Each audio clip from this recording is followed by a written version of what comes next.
Chapter 4. The Scourge, the Dagger, and the Chain.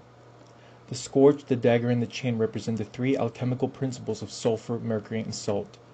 These are not the substances which we now call by these names. They represent principles, whose operations chemists have found it more convenient to explain in other ways. But sulfur represents the energy of things, mercury their fluidity, salt their fixity. They are analogous to fire, air, and water, but they mean rather more, for they represent something deeper and subtler, and yet more truly active. An almost exact analogy is given by the three gunas of the Hindus: sattva, rajas, and tamas. Sattva is mercury, equable, calm, clear. Rajas is sulfur, active, excitable, even fierce. Tamas is salt, thick, sluggish, heavy, dark.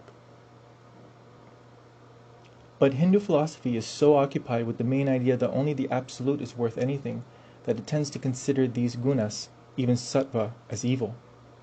This is a correct view, but only from above, and we prefer, if we are truly wise, to avoid this everlasting wail which characterizes the thought of the Indian peninsula. Everything is sorrow, etc.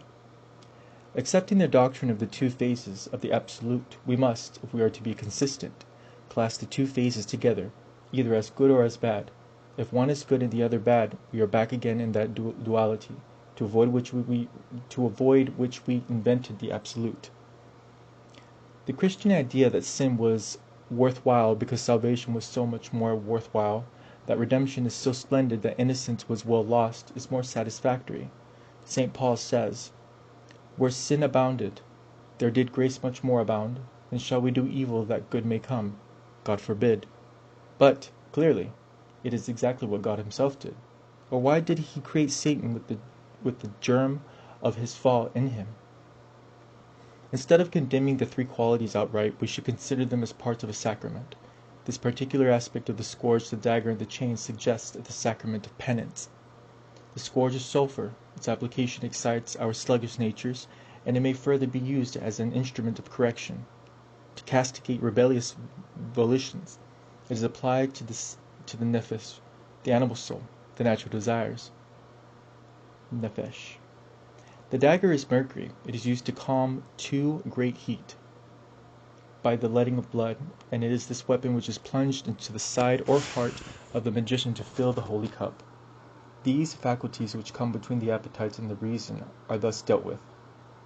The chain is salt. It serves to bind the wandering thoughts, and for this reason is placed about the neck of the magician, where Dath is situated.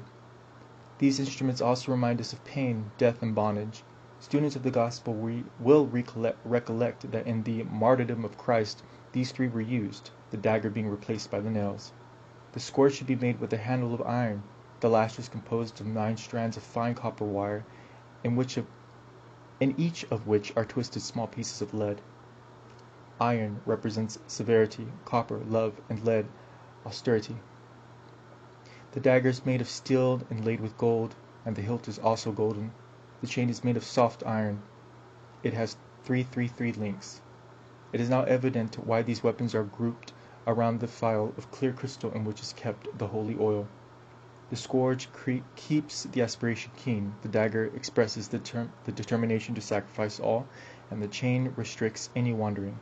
We may now consider the holy oil itself.